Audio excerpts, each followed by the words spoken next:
Once upon a time, a king and a queen lived in a wonderful castle surrounded by majestic hills and woodlands. The king, he was getting on a bit, amused himself in the way kings do. This usually involved chasing things, trapping things. Hey, get me out of this cage. I want to see a solicitor. Or shooting things. Nothing else interested him. The younger queen had better things to do, like patchwork for the church fete, but it was obvious that her mind was on other things. One day, she pricked her finger on a needle, and a little drop of blood fell onto her quilt. Oh, this is a sign indeed, bumbled the king. And indeed it was, because the next spring the queen gave birth to a delightful baby girl.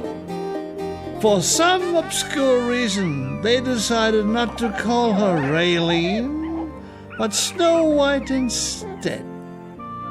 As years passed, Snow White instead grew up into a delightful child, but the queen, who by now was patchwork champion of the world, grew tired of the king and his boring pastimes, like haddock stretching. They agreed to an amicable separation. The queen left with the quilt, the jacuzzi, and the film rights, while the king kept Snow White and the money.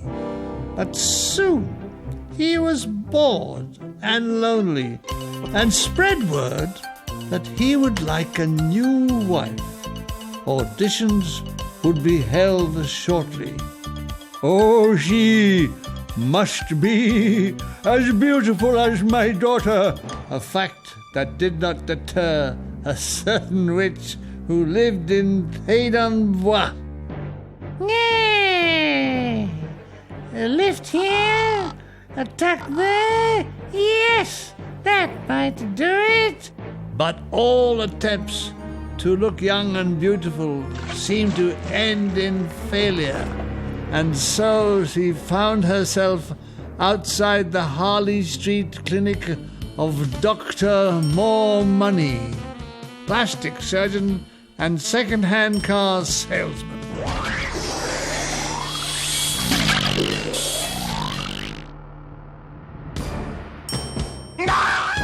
His work done, Dr. More Money was already on his way to Bermuda when the witch inspected his handiwork. Perfect, she screamed in delight. The king will not reject me now unless he's mad. Alas, the king was mad enough to welcome the witch into his family as stepmother to Snow White. She treated Snow White in the most cruel way, and even forced her to darn the king's legs. Every evening before supper, she spoke to the mirror. Am I the fairest of the lot? Am I beautiful or what? Yes, you take the premier spot. But it must have been a close-run thing, because Snow White grew more beautiful by the day, and night after night as well. As time passed, the flattering comments of her mirror gave the vain queen ideas above her station, which in her case was Clapham Junction. When the king did not return from a hunting expedition, Help! Help! And I mean that most sincerely. Oh, yes, King Boyga's on the menu tonight. The Queen hardly seemed distressed. On the contrary, she turned her beady eyes on a neighbouring prince, whose kingdom was as large as Essex. Some say it was Essex. Others say it was 13 Bargery Road, Catford. But her confidence was shattered when, after she asked her mirror the usual question, it replied, Are you fairest? I'd say not. Snow White looks great. You look like Grot. Grot! Not Grot! Not Grot! Anything but Grot! The angry Queen was tempted to smash the mirror, but decided instead to summon her servant Dunderhead. Dunderhead! Take Snow White deep into the woods and leave her there.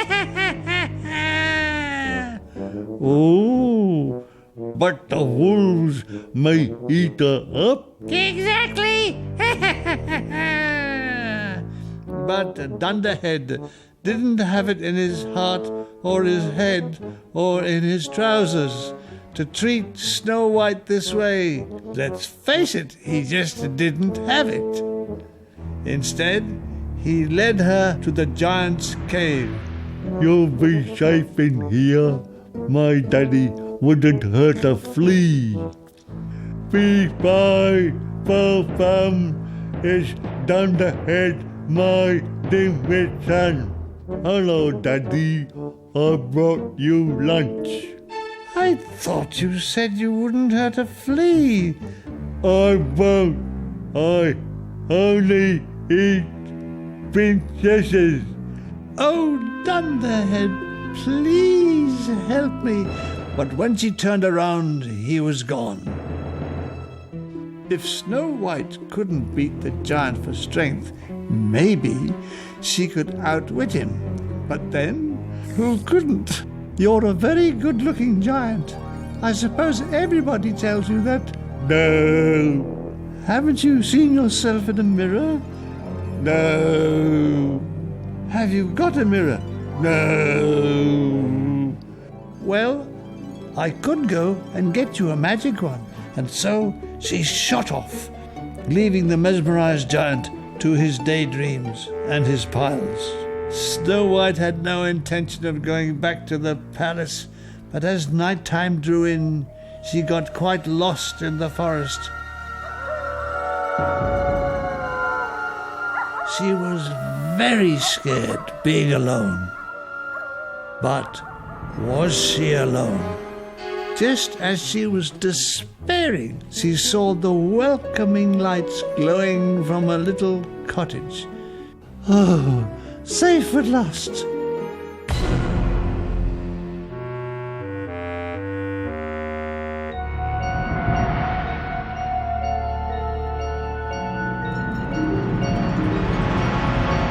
In the forest she's being led. Surely now, Snow White is dead! She's still alive? Asked Dunderhead. Oh, Dunderhead, please don't give me away, please. Dunderhead!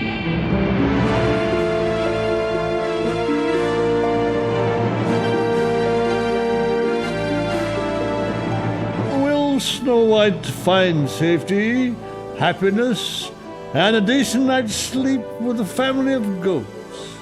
Find out in part 2 of Snow White.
When Snow White's father married again, he could not have imagined what he had found. Snow White looks great.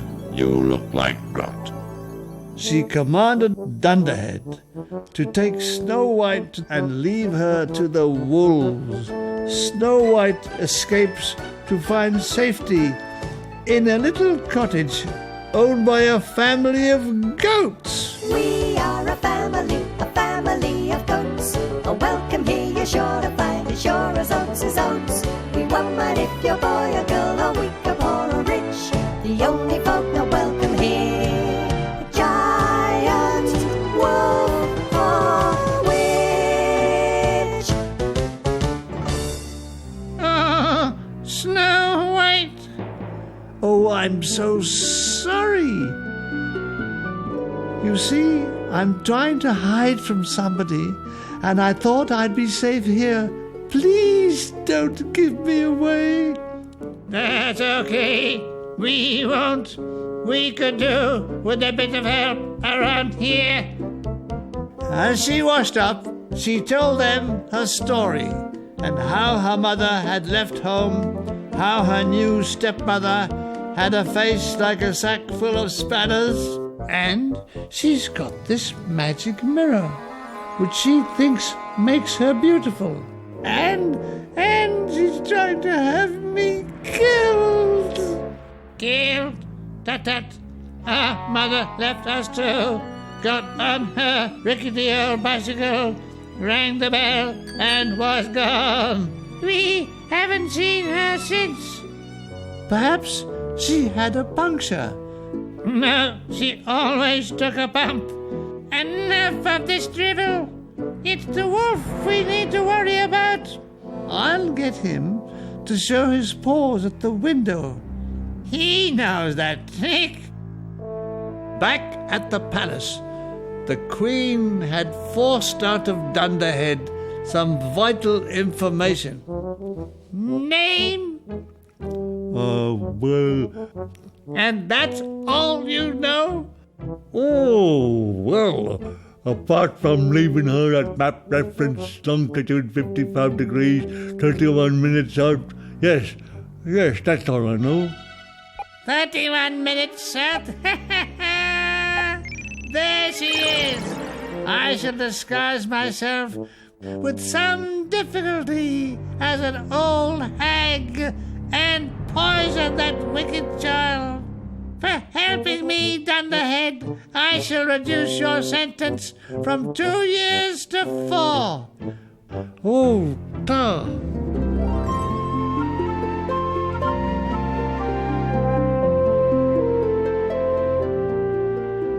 The next morning, the 7 kids were ready to set off for work.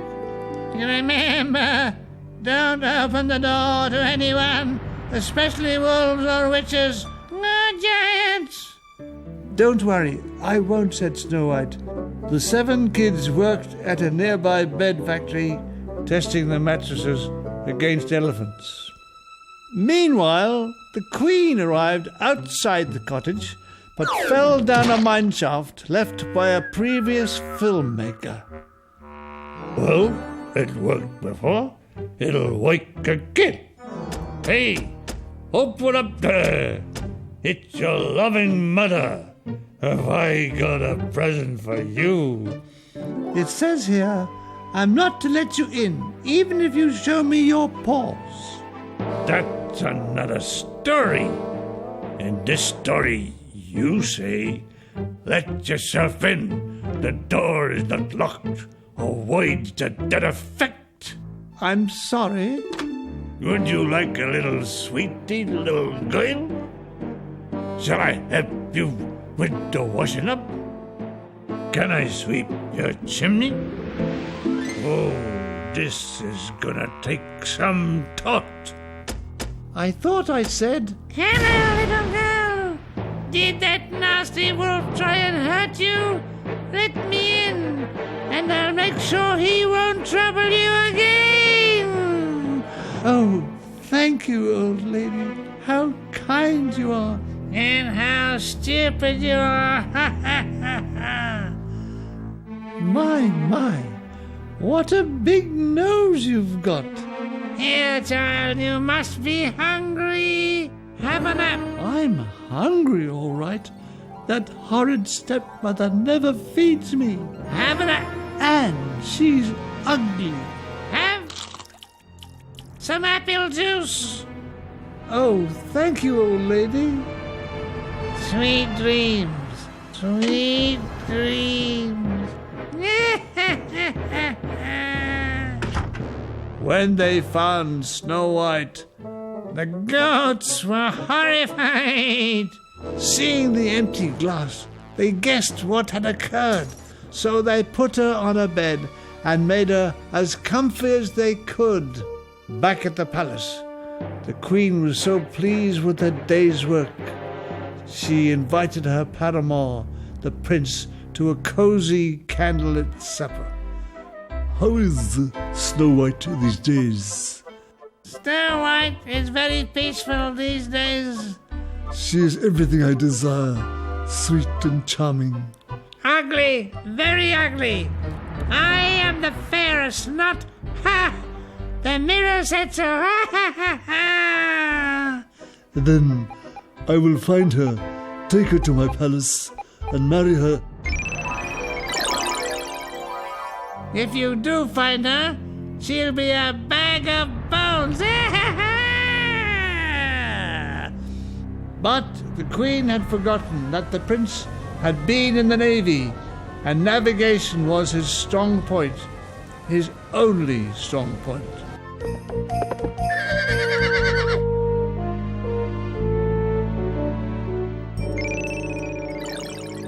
Before long, the prince arrived at the cottage. He called up at a window. Snow White, let down your hair, Snow White. That was another story. Oh, yes, how stupid of me, said the prince, as he was let into the cottage, where, after protracted negotiations of, say, 6 seconds and a bag of gold, the goats agreed to let Snow White go back with the prince. The prince gave Snow White a loving kiss, and she woke up in his arms. Oh, my prince, I shall take you to my palace, and we shall be married from there. Hey, let me in, little girl, and make me the happiest wolf in the whole wide world. Hey, you up there!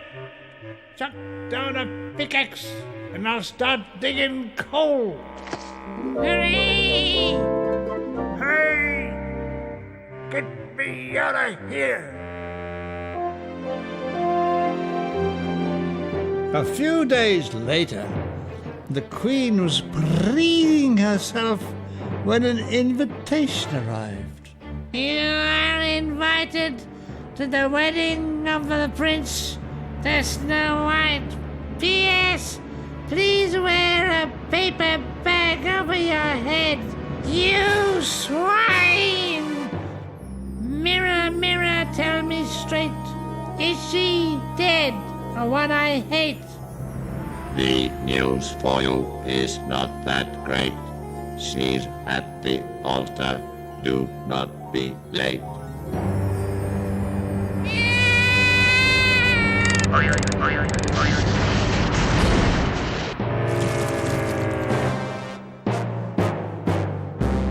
The prince and Snow White were married and went on a honeymoon to Bermuda on the royal yacht until it was broken up.